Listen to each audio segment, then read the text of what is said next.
That's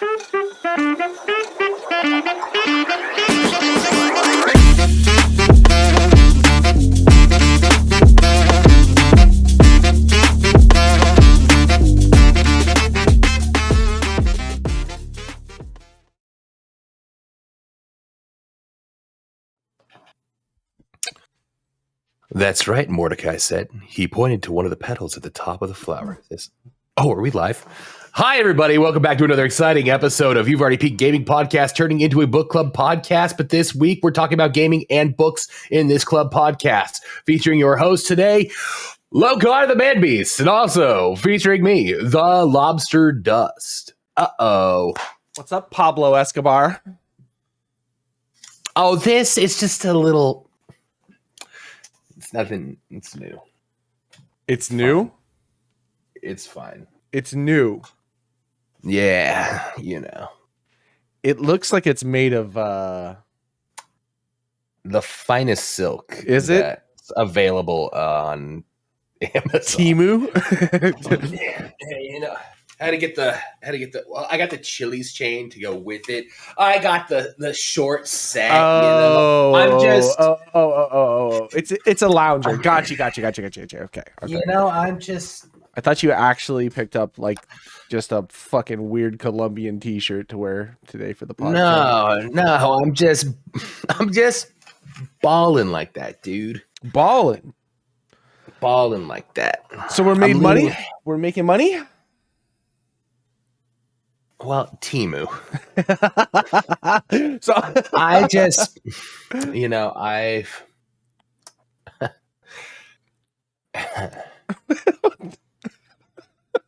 Listen, I'm going through kind of a midlife crisis. I've been finding gray chest hairs. That's a big, whoa.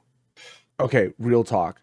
Real fucking talk. Yeah, let's get into it. Real fucking talk. No one told me about this. I knew once I went bald, it was gonna be hard finding the gray on my head. Gray's coming through on my face pretty consistently. Fine, no big deal. Gray on my chest, haven't really seen too much of it.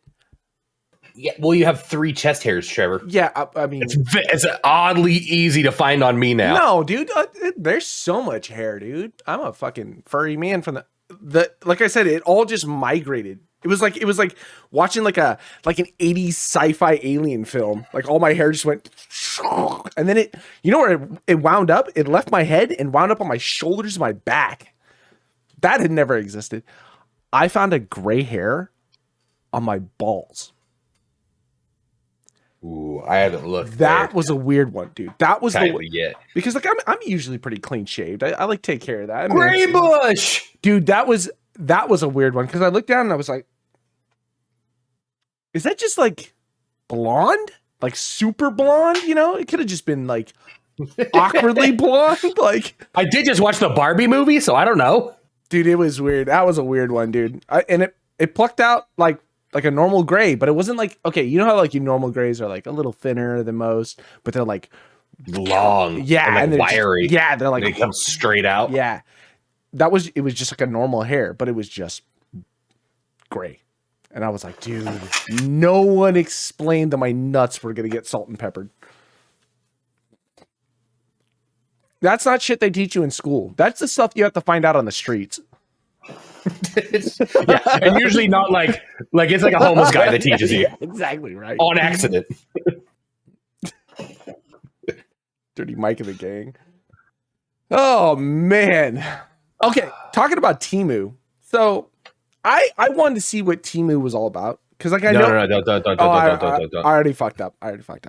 So so like because there's Wish.com and there's Temu. Yeah. And Temu is the one where they're like, it's the same thing. We just steal all your information and try to scam your card every chance we can. So I didn't put any of my card information in, but you have to like set up an account or whatever. Because I was just like, what is on there? Because like there was a bunch of like birthday stuff going on. I was like, it would just be fun to grab like a bunch of weird shit. You know what I mean? Just like, because they have just the Wish.com type of aspect of it where it's like there's a bunch of shit on there.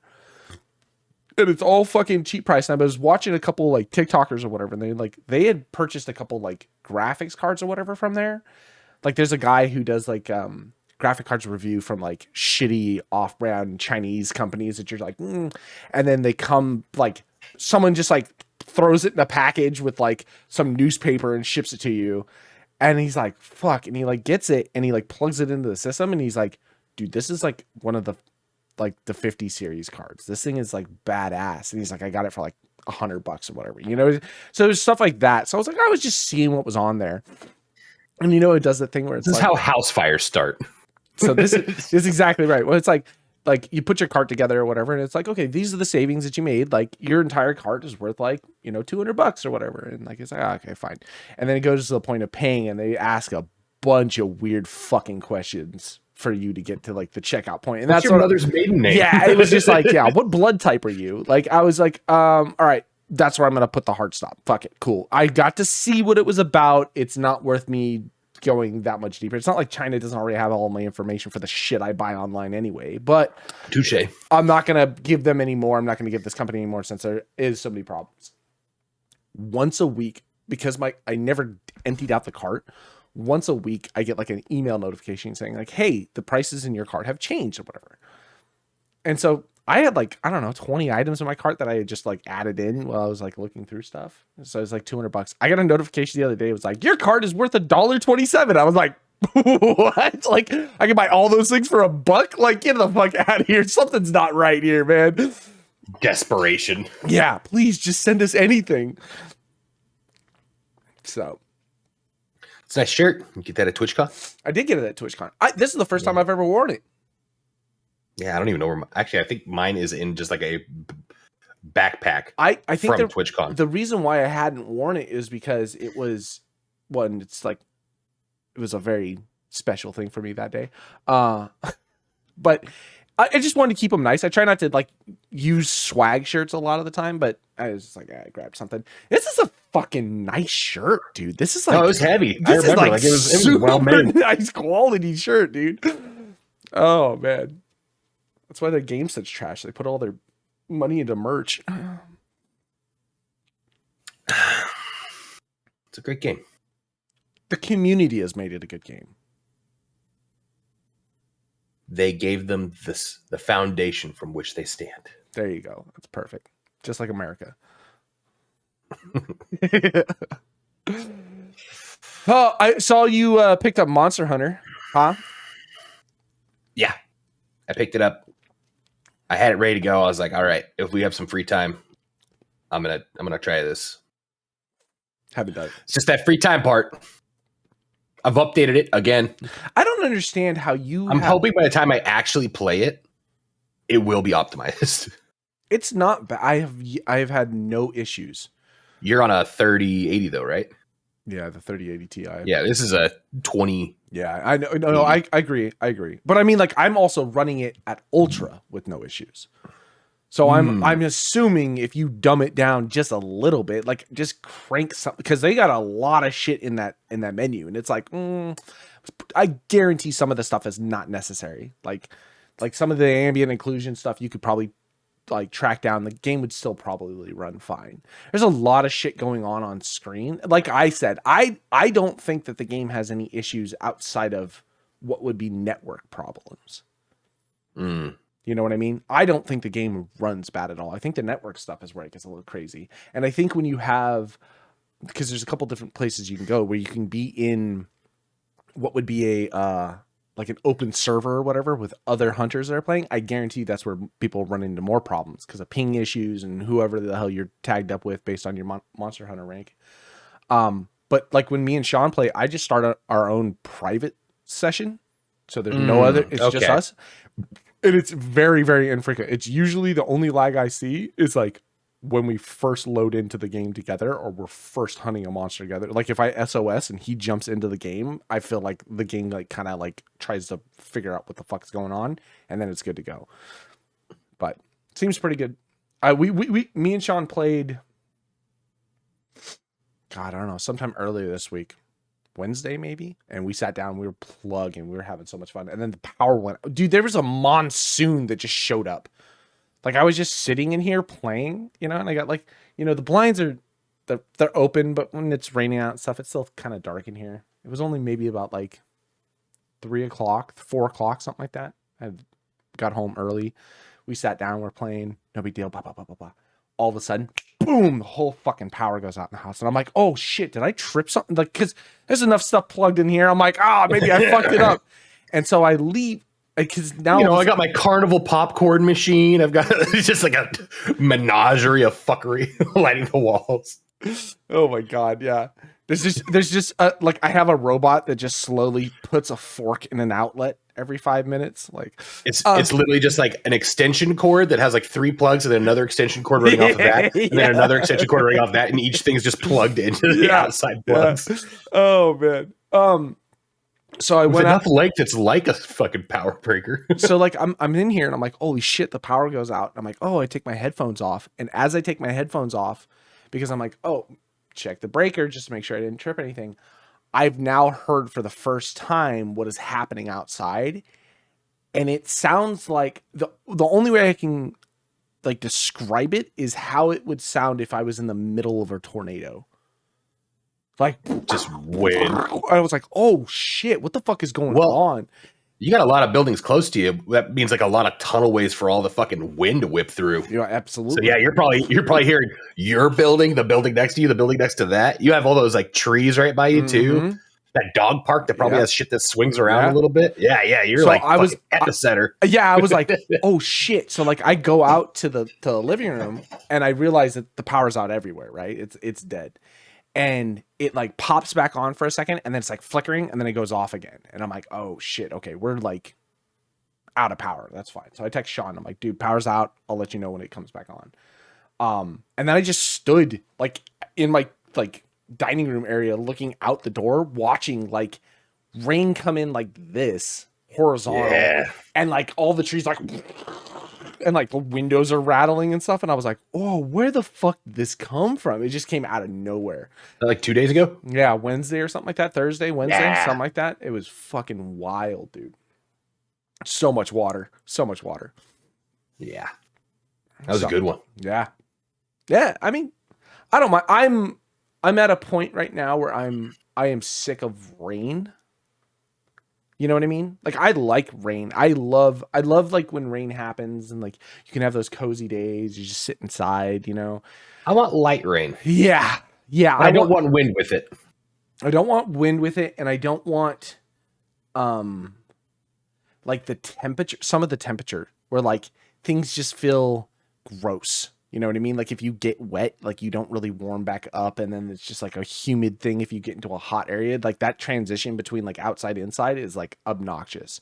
Like if it rain, my favorite types of rains are where it's like super overcast, it's raining, but then there's like kind of sun a little bit on the side, so it's not like it's like cold or whatever. There's no wind, it's just straight downpour. It's just hanging out and doing its thing. Like that's the perfect rain.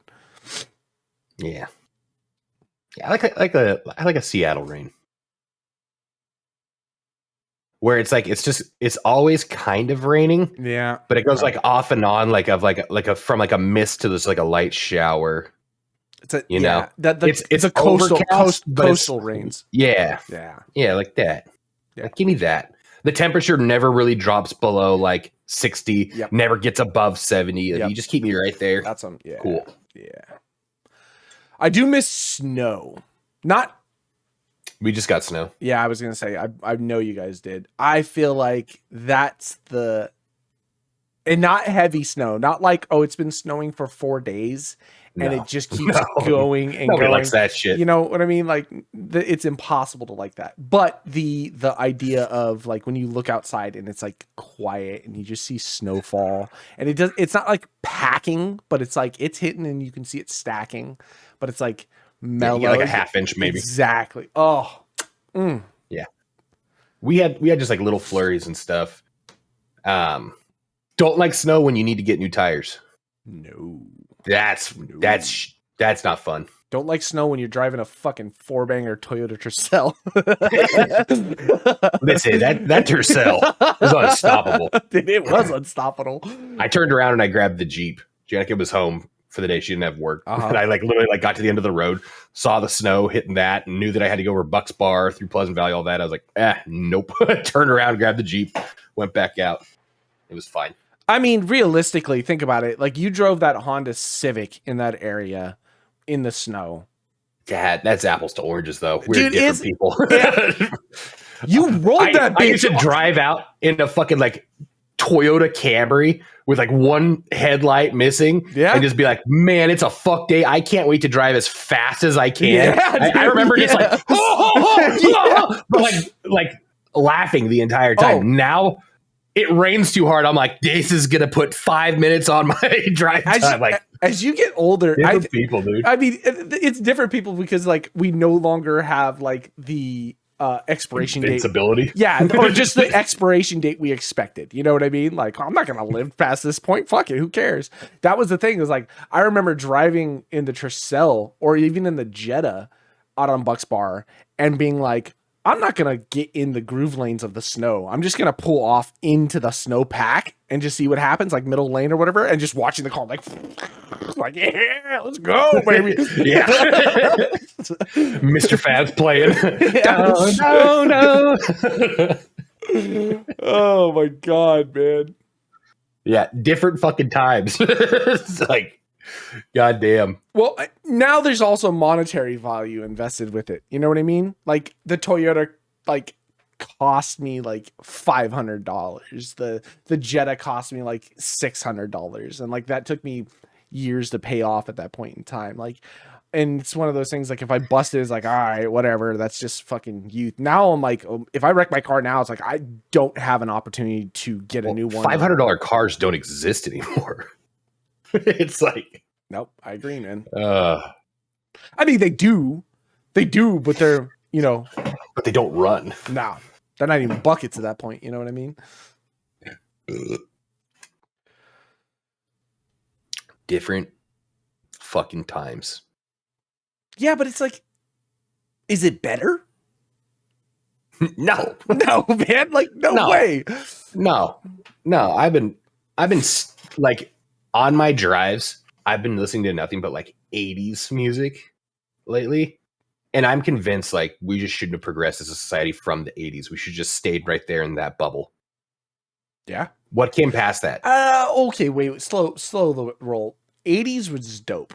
80s is 100% dope. You take the 90s out of it though, man, you lose everything.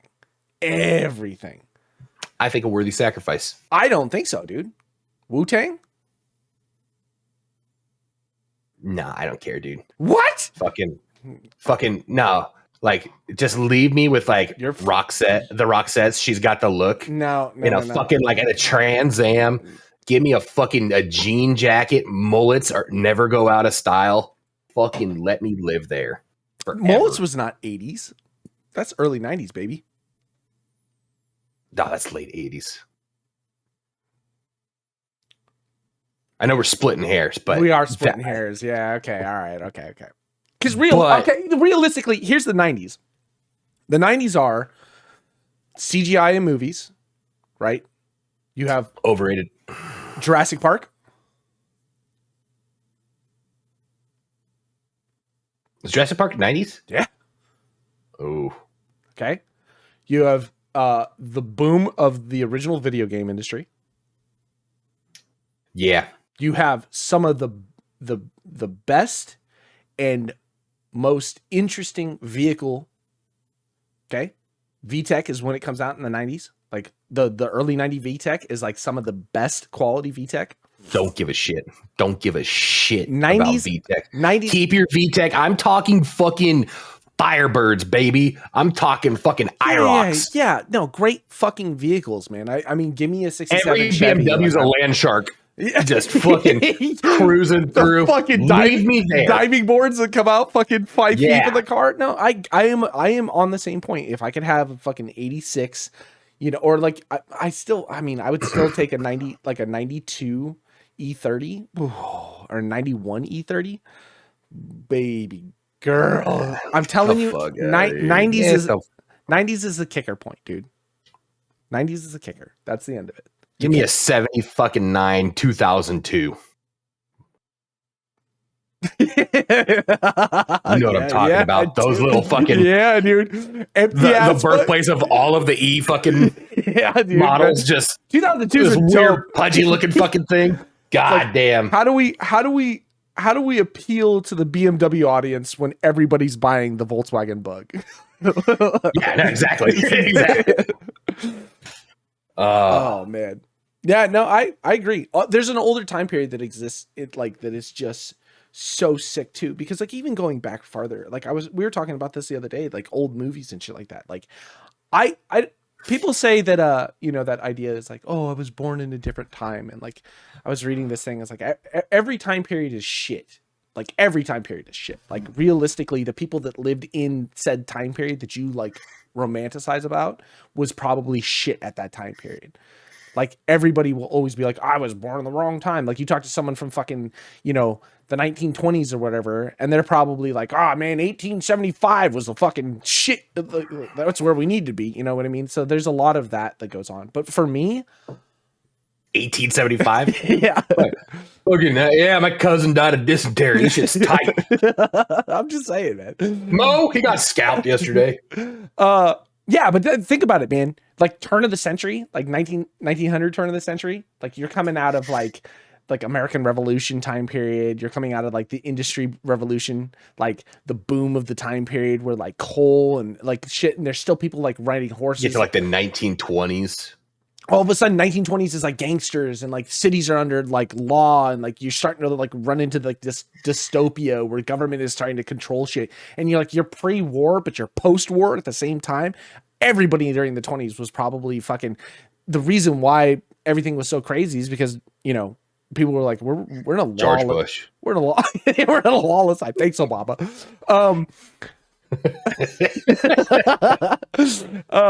But like if you go back like 50 years prior to that, man, you still had like outlaws and shit like that. You still had like train robberies, Yeah. The old school Bonnie and Clyde type era where you can go into a bank with a fucking bandana around your face and so you just want to be a criminal. I don't want to be a criminal. You remember the time before everything had like security cameras? You could just get away with fucking anything. There was no like standardized way of communication between states. You could kill a bunch of people, create a new identity. Pinkertons, yeah. I mean, again, I'm just saying in general.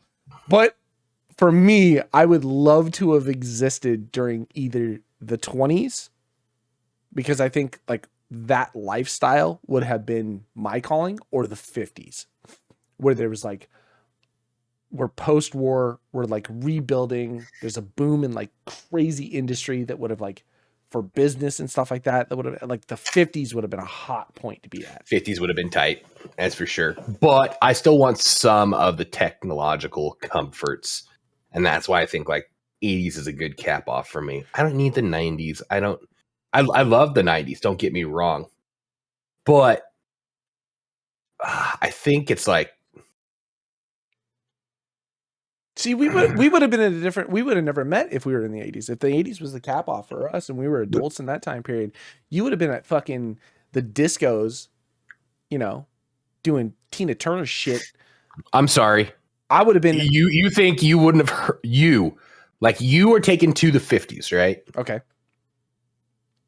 You don't think that your personality, Mr. fucking, there's still a little bit of lawlessness left in the land, wouldn't have heard about the cocaine going around at the clubs and would have been like, I could fuck around. Are you past your prime? Will it probably kill you? No. You don't know this yet. No, probably not. No, and I guarantee you, but I would probably also be in an industry standard where I would be doing the Wolf of Wall Street shit at that point. You know what I mean? Cocaine on the tables, not at the club, but we're doing business practices, But like during the 80s, I would have been in the punk scene, man. I would have been deep in punk at that point. Yeah. You know what I mean? God. Hair bands, dude. You would have taken a trip to the fucking Viper Room. Oh man. Yeah. Man. Like the Mecca, like in in its peak. Man, I don't know. Hairbands are fucking dope. Dude, okay. 50s, you grew up, you have Elvis, and you're like right in tick. You're like, man, I'm gonna take the same pills as Elvis. You're not gonna end up at the Viper Lab. Yeah, are you kidding me? Watching his kung fu movies. Elvis gave a gun to Nixon. I'm fucking going to the Viper Lab. Like, you wouldn't have ended up there. I would have died in Vegas. Yeah, probably right. 3,000 miles of Graceland. Yeah. No, I get it, man. I get it. 80s though, like that was like the introduction of like synth into things. That was like when you had all the like amazing bands of the 70s, like then utilizing synth, like Rush started. That's what I'm talking about. Fucking you're dying right as fucking like Duran Duran drops their album, and the last thing you hear as you're slipping into the void is "Hungry Like a Wolf." One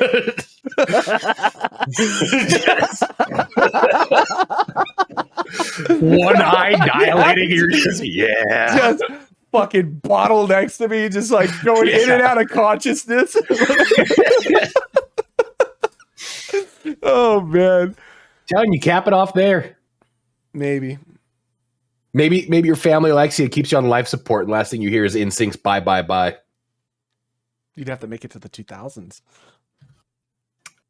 Maybe you got really rich and your family wanted you to rewrite your will, so they kept you on life support for 10 years. Please. I got in with the Disneys and I'm frozen in the vault next to. Yep, we're back to the Jews. It always goes back to them. Man, my algorithm, I don't know if maybe my algorithm has started taking a turn for the worst, but I don't know what happened. I don't know what I clicked on or what You have a couple friends that you said dark humor shit to, and all of a sudden they're like, yo, you're racist. Yeah. It's like, and all of a sudden you're like, yeah, dude. Everything you see, you're like, am I a bad person? Yeah. I mean, and there's some things that like you watch and it doesn't, oh man. And this is the worst part. This is how you know everybody, I think, is a little racist at their own right. You know, and I don't think racism in itself, except for Cliff. Yeah, no, he's 100%. He's absolutely not. Yeah, but he only deals with white people, so by coincidence. Yeah. What was I saying? Shit. The thing driving down the freeway and sees a black guy next to him, locks his car as he's doing 65. Yeah. Turns the radio down. I think everybody's a little racist. I think that's like your stereotypes are there for a reason or whatever it comes out to. I think the difference is just mind your own fucking business. You know what I mean? That's what it comes out. That's the problem, right? Racism becomes an issue when people stick their nose where it doesn't fucking belong. If you're not supposed to be somewhere, like, I don't want to stick my nose where it doesn't belong. But if you're talking on your speakerphone during a fucking movie, man, I'm going to tell you to get your no. Yeah. I'm dropping hard R's. Soundboard. But it's one of those things where that's just common courtesy. That's not racism. That's just common courtesy. But again, like I said, my algorithm is starting to get to a point where I'm watching stuff and like I'm like nodding my head in agreement, and then it gets to the end of the short or whatever, and I'm like, oh wait, never mind. Like skip that. You know what I mean? Like, it's a lot of shit like that's been popping up, and I'm like, oh god, where am I nowadays? See, the thing is, if you've already like watched it to the end, you've already like given it a little bit like, oh, you like this. Yeah. And then God forbid, like you send it to somebody or it gets sent to you. Oh, even worse. I've been watching. So there's a game out right now called Repo, REPO. Have you seen this? It's a I think it's something that us as a group need to play. It's one of those proximity chat games, but it looks so fucking goofy. And the first time I was like watching it, I was like looking, I was like, what is this? But for some reason it's blown up. It's one of those panic horror games. It's one of those fucking almost Phasmophobia-esque or like yeah, stuff like this. So I've been watching I've been like actively seeking it out. It's just been on my algorithm and I've been watching it. Some of the fucking content that is coming out of that game is like Lethal Company good. You know what I mean? Where like, remember when original Lethal Company came out and all the shorts, and it was like, it was so fucking funny. There was just so much good quality content that was just coming out, and it was just like, it was just things that happened naturally or whatever.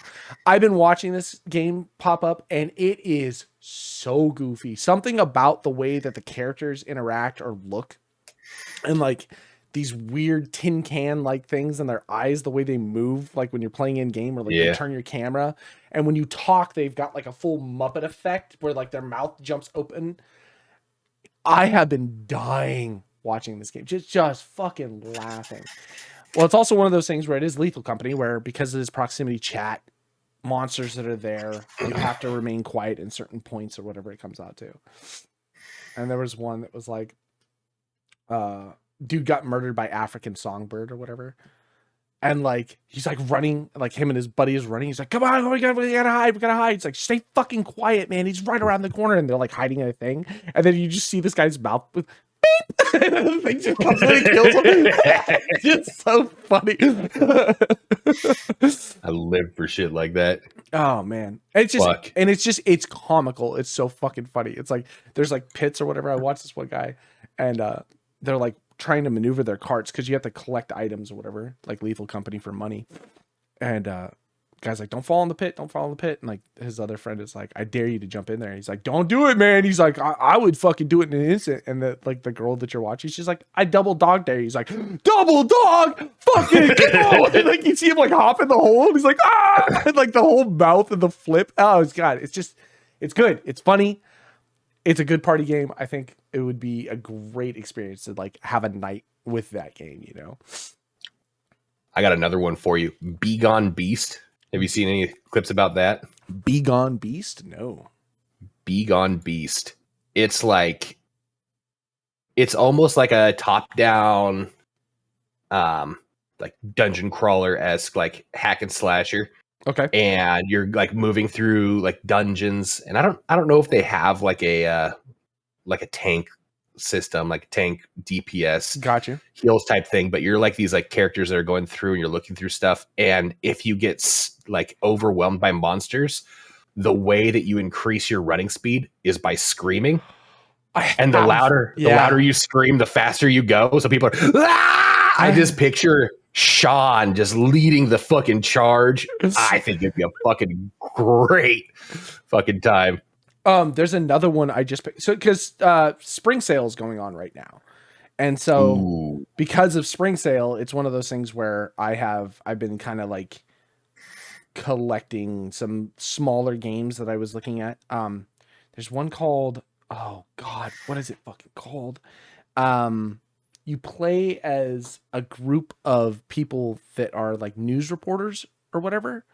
Mm-hmm. And there's like random kaiju monsters that exist in the city. And like your whole thing is to like, it's like Cloverfield, right? You know, the movie Cloverfield where everything's just going crazy. So like you guys just have like a camcorder. You're kind of like a news team or whatever. I mean, you're just trying to get from point A to point B or like just trying to escape or whatever. But at the same time, you're trying to like record what's happening. So it's like shaky cam footage.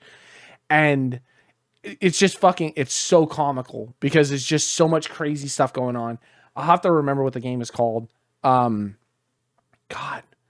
I just bought it too. I want to pull up my Steam, but I'm sure it'll fuck up the recording we're doing right now. We haven't touched on this. Grand Theft Auto got a release date. What?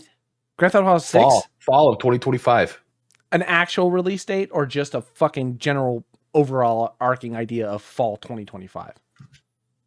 Rockstar put out coming fall 2025. Yeah, but fall is a lot of months.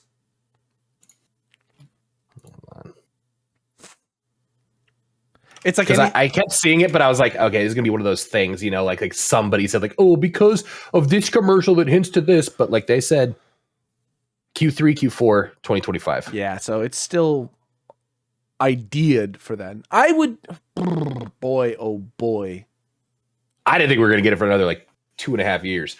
That could be a lot of fun, man. Grand Theft Auto to me has always been a game like, hey, you kind of like almost like Red Dead and stuff like that. I never like super got into the online, but I can only imagine with how lucrative the online has been for them, how much work they're going to put into the online version for this one.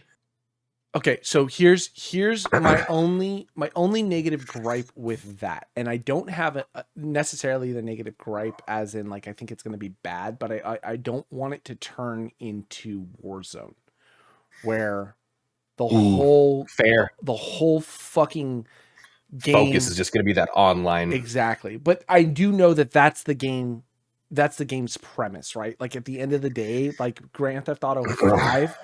Hell, even Grand Theft Auto 4, for the absolute longest time, was their moneymaker. The reason why people would still buy 4 was for the online experience. You know what I mean? The reason why people still play 5 to this day is not for the story and all that stuff. It's for the online. It's for the mods. It's for all the shit people do, all the servers and everything. I know that that's the point. So I know that Grand Theft Auto 6, especially how hard they're pushing like this marketplace setup and like abilities for people to like sell things and like almost with the crypto-esque in it where people can start turning this into a day job for Rockstar. I know that that's the main focus of this. So then my question comes down, am I picking up GTA 6 for online or am I picking up GTA 6 to play GTA 6? Yes. I think both. I think I don't want to buy a GTA 6 unless they did like a crazy like co-op thing. I would probably play the entire campaign all on my own, right? Yeah, sure. I mean, I haven't missed a GTA game yet. But man, it would be fun if we all had it to get a group in there and fuck around on some of those like we all have RP servers and we shit. all have GTA 5. Why aren't we doing that? I almost feel like GTA 5, like GTA 6 coming in when something's still new. I get it. You know, it's that same thing. I don't think it's gonna be like, oh man, it's cool because all the players are like really like nice. Like, no, I don't think it's gonna be anything like that. No. But I also don't think it's gonna be like everybody knows every little spot on the map, every little thing like that. We'd be coming in like near same point. Maybe not skill wise, but at least information wise. Sure. No, I agree with that. I feel like one of our issues, at least the issue for me, is I romanticize about new games being the next big thing. And I pick up the new games and I play them and I realize that they're not. You know what I mean? Oh, GTA 6 definitely carries that. Like that could be like, we all expect it to be. How long has it been in fucking production? 12 years? I mean, yeah, probably since Red Dead. And it's like, that's all everybody's been talking about forever. Yeah. And it's kind of like one of those things like almost every GTA iteration has been like, oh, fuck, they did that. Like, wow, that's fucking like kind of crazy groundbreaking. They've almost set a precedent where if they don't do something. Yeah, no, I definitely agree to that. That's a big one, is that no matter what happens with GTA 6, it will be such a tremendous jump in whatever Rockstar has ever done. You know what I mean? I like we saw that specifically with Red Dead. When we went back to replay Red Dead, I was like, this looks so much better than 90% of the new games that I've been playing now. Yeah. So I picked up Battlefield 1 because it was like $3 or $4 or something like that. Because I was like, I haven't played Battlefield 1 forever. Like, they don't really have a whole lot of server stuff going on. Like, you can't get into like normal games, but like the server list is always populated by people that are running servers from DICE or whatever it comes out to. So you can always still get into games. And I played probably like a couple hours of Battlefield 1 just because I hadn't been in it for so long. Fuck, dude, that game looks so good. So good. And it's like, what, 2016 or 2017, something like that, whenever that game came out. And I'm just like, what happened after COVID? Dude, games are just dog shit compared to like what like the old greats used to produce. Like, even I feel like they're just trying to pump out things on a time frame, so they keep getting that money, where it used to be you could spend time and make something great, you know? Sure. I mean, even still, look at like, okay. There's also something to be said about like the Unreal thing, where they just rely on assets to upscale everything for them. Dude, instead of actually putting the work in. GPUs and stuff like that to help with the upscaling. No, I agree to that. And I think it's starting to show. You know what I mean? Yeah. I think Avowed was a perfect example of that too. Like the game looks beautiful, but like the game itself is pretty fucking mediocre at best. And it's like you can make something look gorgeous. You know what I mean? Death Stranding 2 is going to be one of those situations. I feel like Kojima has massively changed the way that he was, I think, like the direction on which that game was going. Like there's been a lot of like changes and things and ideas that he's coming up with, and he's trying to like manipulate the game into something a little bit different. And I'm okay with that because the first Death Stranding game was fucking gorgeous, but it was a 12-hour walking simulator. You know what I mean? Yeah. And it was like that was a slog to get through. I remember that used to be my game I'd go to bed to. I would put on Death Stranding, lay in the recliner, and play it till I fell asleep and wake up in the morning with like just him just standing in like a puddle or something. I was like, you know what I mean? Those are the types of games where like I'm okay with something looking beautiful, but it's also got to be interesting to keep me interested, you know? Yeah. GTA is one of those things, man. I'm worried I'm too old for GTA. That's also a real concern too. Because I mean, like even the idea of going back and playing like Call of Duty, I think I'm just too old for Call of Duty. I have played every Call of Duty in the past 5-6 years that has come out. I've only played one campaign of Call of Duty in those 4 games that have come out in that time period. I played the Modern Warfare remake campaign. Is that the one where you got the brother and the sister? I have no idea. It's like the sister's like your liaison. The brother is Call of Duty 4, the Modern Warfare not remastered, but I can't even keep up with which one is which. That's the one with Price. Yeah. The one that came out in 2016. I think it might have been or not 2016. No, 2019. 2019. Yeah, something like that. Yeah, I think that's the last campaign that I played. Yeah, it was great. It was good. It was a great campaign. It was good. Modern Warfare 2, the one that came after that, I meant to play and then I just never did. Now, whatever this, what are we on now? Is it Black Ops? Is that what's out right now? Black Ops 47. Yeah, I didn't touch the campaign. Don't know. Didn't even play the game. I don't think. Did we? Or is that the one that we drew the hard line? No, we're not going to. I mean, we drew the hard line and then I downloaded it and I played the multiplayer for like a couple hours and I was like, I'm out of an element that does not exist. You folded. Okay, got it. I folded in a way that was just like, it wasn't fun. You know what I mean? When like that was when I was telling like I was coming out on maps and like people were like like headshotting people. Omni movement. Yeah, the Omni movement thing, and I was just like, dude, what in the fuck am I playing? And then immediately, I think that was like I put that down, and then I picked up like Battlefield 2042 again. Something about going back to realistic shooters. I think that was the time period where even I had been like, I'm ready to play like Hell Let Loose again, just to not play this. You know? Woof. I've been rewatching a bunch of people playing 6 Days in Fallujah. I bought that game for Will for Christmas one year or whatever, and I meant to pick it up myself and then play with Will, and then I've been watching people play it. That game looks brutal, dude. Like that's one of those ones where I'm like, that might be a lot of fun to just put 4 people in a squad together and just see if you can plug through. Cause it's just like, it's heavy, dude. It's heavy, you know? Like you get like one retry in a map. So like if you go in and you're getting mortared or whatever, you can get back to like the spawn point or the Humvee or whatever to like recall back into your team one time. And that's pretty much it. But it's like, each session of whatever your mission is, and like the missions are randomized where it's like take out this mortar nest or fucking go, cover this area or whatever it comes out to. It just puts you in just a shit situation for 20 minutes and then it just has you evac out.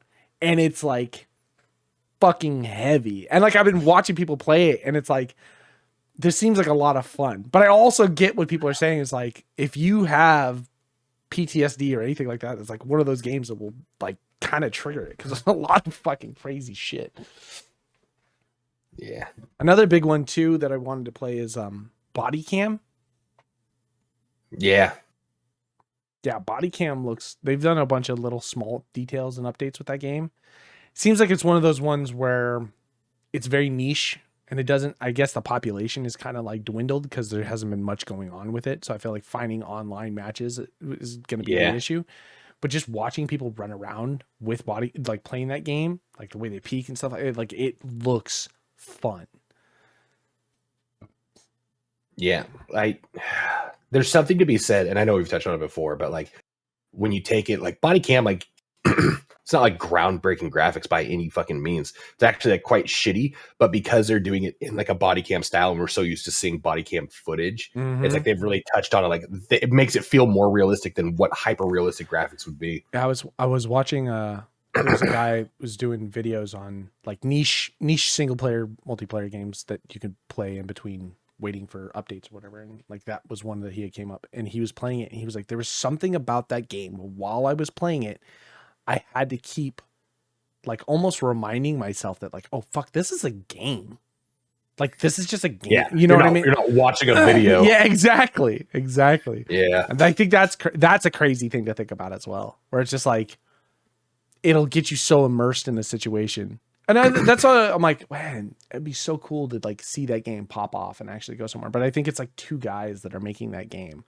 It's just two guys. Don't have the support to keep adding to it. Exactly.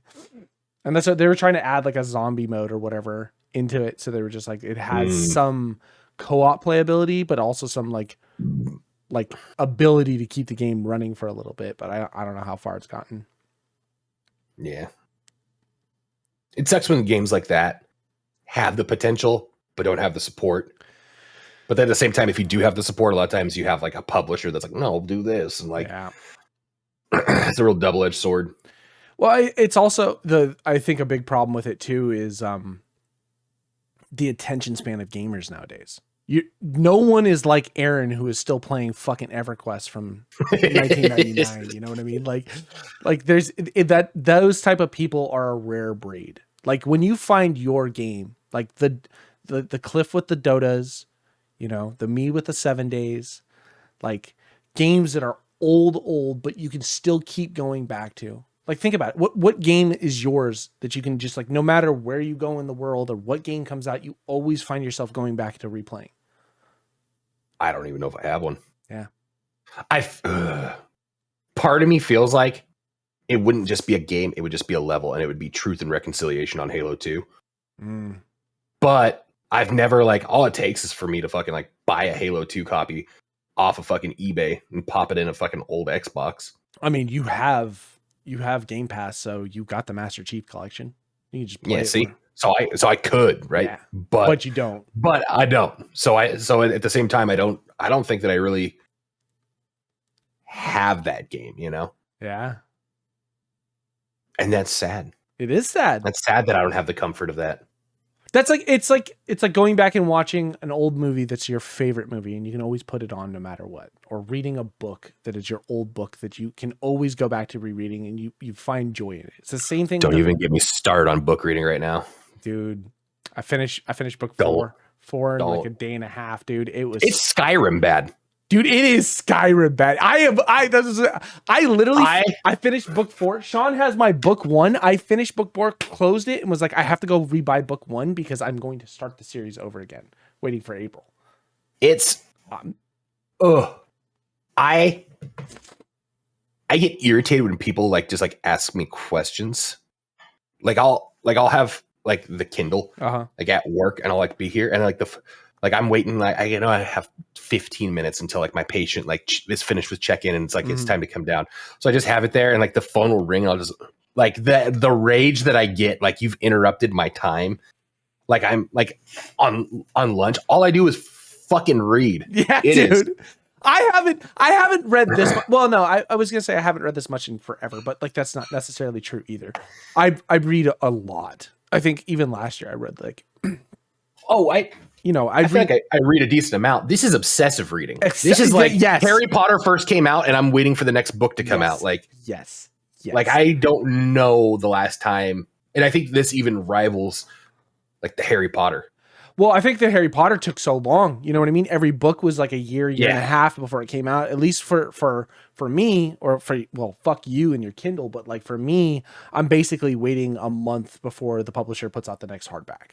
So like, and the problem is that I blew through that book in a day and a half. Like it's 600 pages, and I was just like, in an instant, it was done. Yeah. And how far are you into 4?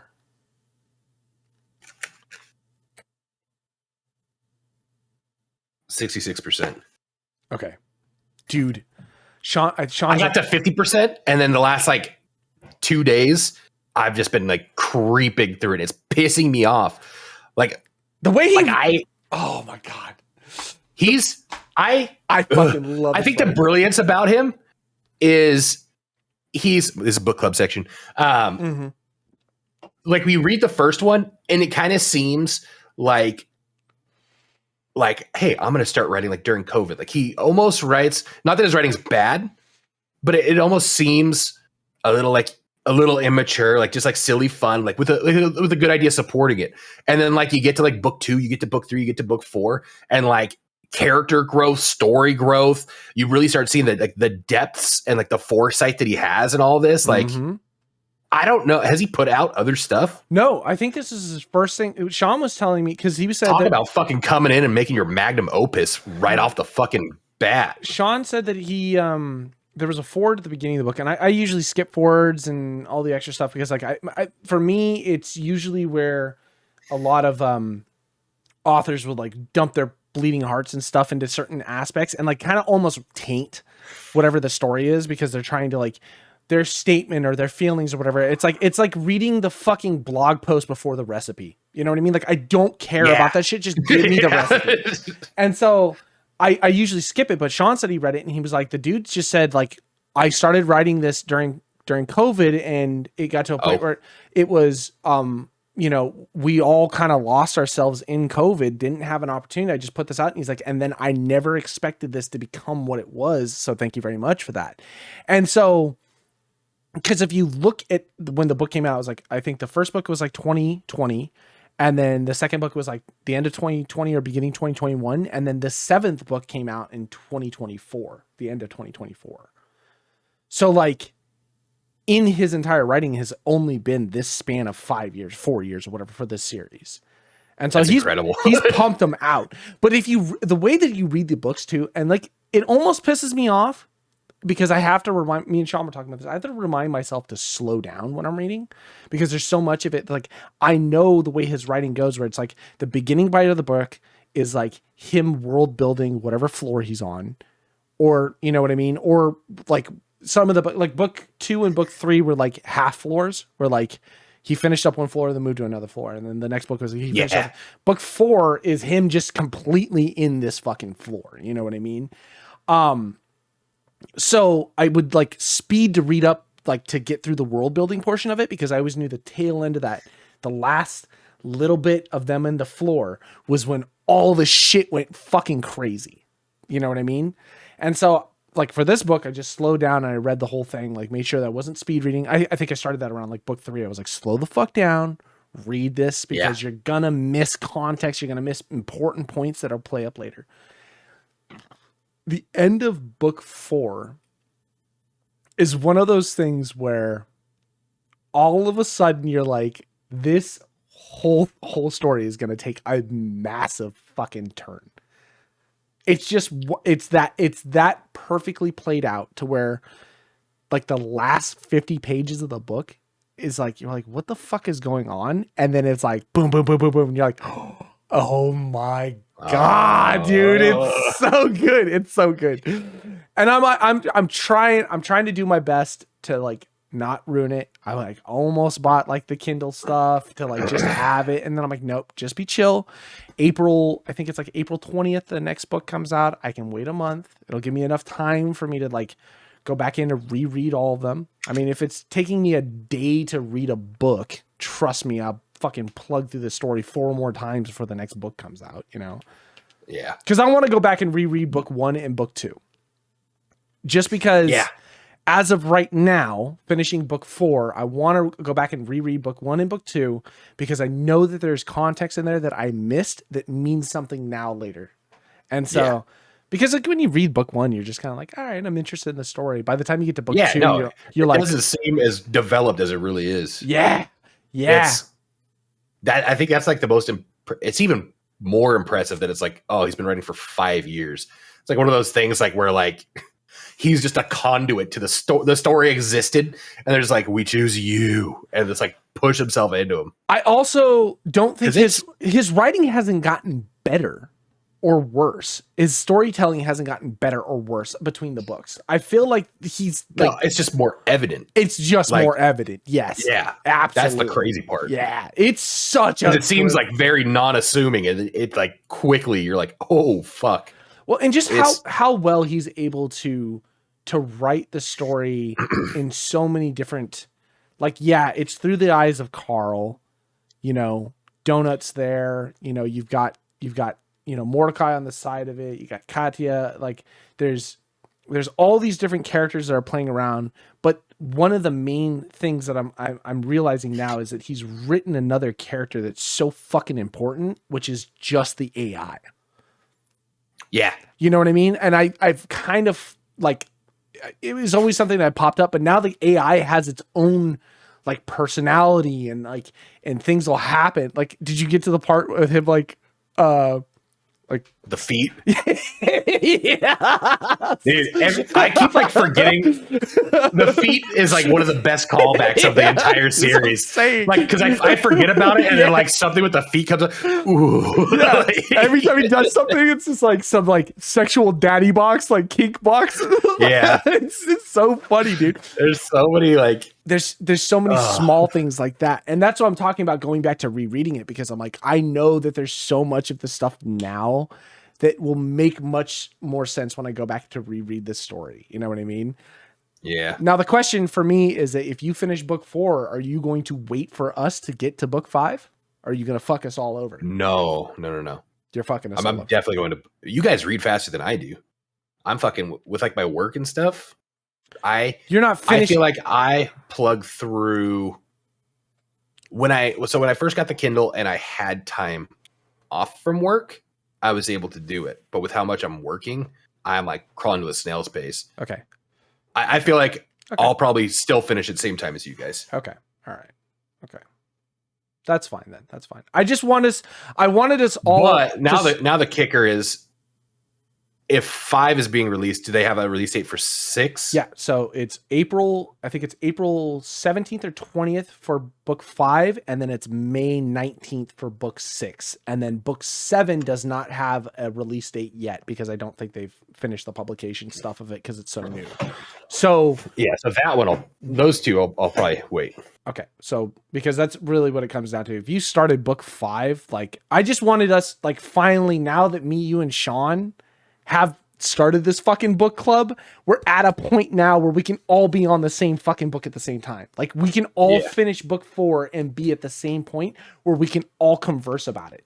But if you start book 5, I'll wait for the conversation, but I'll give myself like a week or 2 head start on you guys. That's probably fine. That's not a big deal. But that's, oh man, I need you and Sean to finish book 4. So then when we talk about it, we can all talk about it all together without feeling like it's any spoiling and anything. Plus, I don't know if you read this or not. So at the last couple, like after you finish the last chapter, there's like the side story or whatever. Have you read any of those? The epilogue? There's usually an epilogue, and then after that, there's another story or whatever. You know, so when I finished the book, at the back of the book there was a story or whatever, and I thought it was one of those like, oh, it's one of his other books or something like that. You know what I mean? Maybe the Kindle doesn't have that. Ooh, interesting. That's an interesting point. Maybe that's what they were talking about with these new releases. There's like a chapter, like a full chapter at the end of these hardcover books that is a side story in conjunction with the Dungeon Carl story. Mm. And I haven't read any of them because I thought it was just one of those things of like, oh, it's another one of his books or whatever. But then coming to find out it's apparently a continuation of the story that's happening that has more stuff going on. They've been on all books like 1, 2, 3. Yeah, every single one of those books has had one chapter at the end of it that's been something. I don't think Kindle has it. Ooh, baby. Okay. Because that's what I said. I wanted to go back to reread the story and then read that side story as well. But I don't have my fucking book 1 because of Sean. No, it's I could probably, I'm going to snag another book 1. I told him, I was like, keep that fucking one. It's not a big deal. It's like, $25 for another book. I'm not worried about it. That's half a burrito.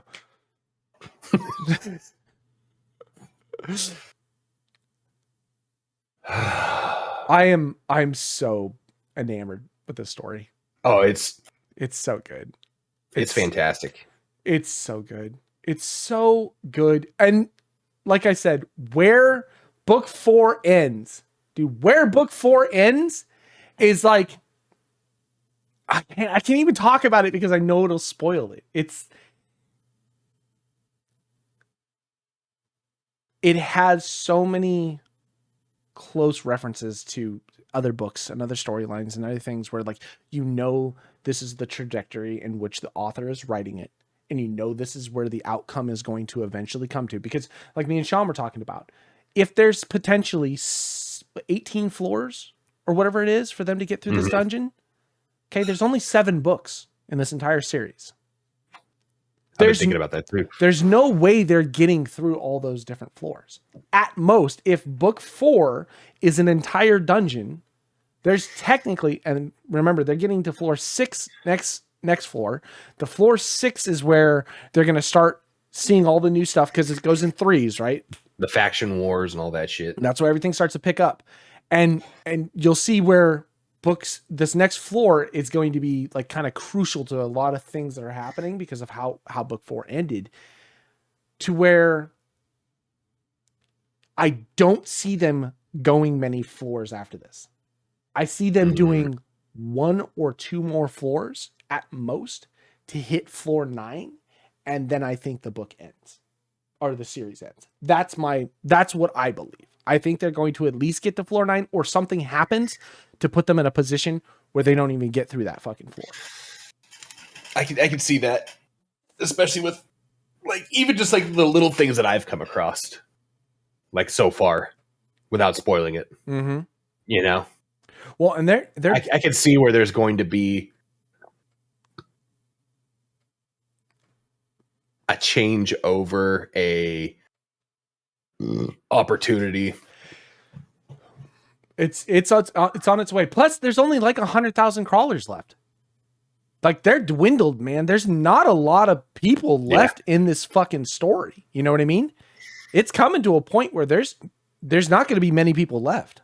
And the way that the faction wars have kind of like started to ramp up and things have started to like progress into a way of they're now starting to come at each other. You've got sponsor boxes where they're sponsoring people in conjunction, like against each other, like, and stuff. Here's the stuff against the Skull Army or whatever. Like Katya's fucking sponsor is Crossbow. She's her is the princess is the sister of the other guys from the Skull Army. So it's like you're starting to see there's a lot of in-faction fighting. Exactly. There's a lot. It's going to be more than just crawlers versus. That's what I'm saying. That's why this story is so fucking unique. It's so unique. If you look at other stories, like, it mirrors a lot of stuff. You see a lot of like mirroring feelings about like stuff with Harry Potter almost. You know what I mean? Where there's a lot of like. And that's kind of the brilliance, because he can pull from that, because it is the whole world is built kind of off of human pop culture. Yeah. That's kind of where like the genius of it is. Yeah. You can call references like that and it not seem like hacky because you're directly referencing them. And one of the things that when I first started reading book 1, I was enamored by the idea that I thought it was going to feel a lot like reading Ready Player One, where there was going to be a lot of, it did feel a lot like that. Yeah. Where there was going to be a lot of like cultural references that were going to make me feel like I knew that reference. Like, so I felt a part of that story, but as it's progressed, it's been so wildly different. You know what I mean? Yeah. And I think that's what's been so unique to go through. I feel like everybody, if you are I don't know if I would necessarily say this is a story for women. I feel like if you're a girl and maybe a gamer, you would enjoy this. But I think anybody outside of that realm, I don't. Do you like fun? No, it's just fun. But it's something about it. You know what I mean? Like it definitely seems more a boys club. I wouldn't even say like a boys club. It feels like it was written by a dude. If you can see past that, it's great. It's a great time. Well, like Felicia Day has like been wildly outspoken about how good this story is and stuff like that. But she's also a massive nerd and a gamer and stuff like that. So that's what I'm saying. I think if you have that backing, that ideas and know, oh yeah, you know what I mean? You'll be fine to read it. But if you're normally into like, murder documentaries on fucking Netflix, you may not enjoy the story as much as you think you would. Yeah. But I feel like everybody should dive into this. Yeah. It's a once in a lifetime opportunity to find a unique story that feels good to just sit down and read. Yeah. I have stopped playing video games to read this story. That's what I'm saying. every amount of free time that I've had has been on that. Yeah. Just reading. Which is wild to me. It's that good. It's that good. All right. Let's wrap this up. All right, kids. Fuck Chili's.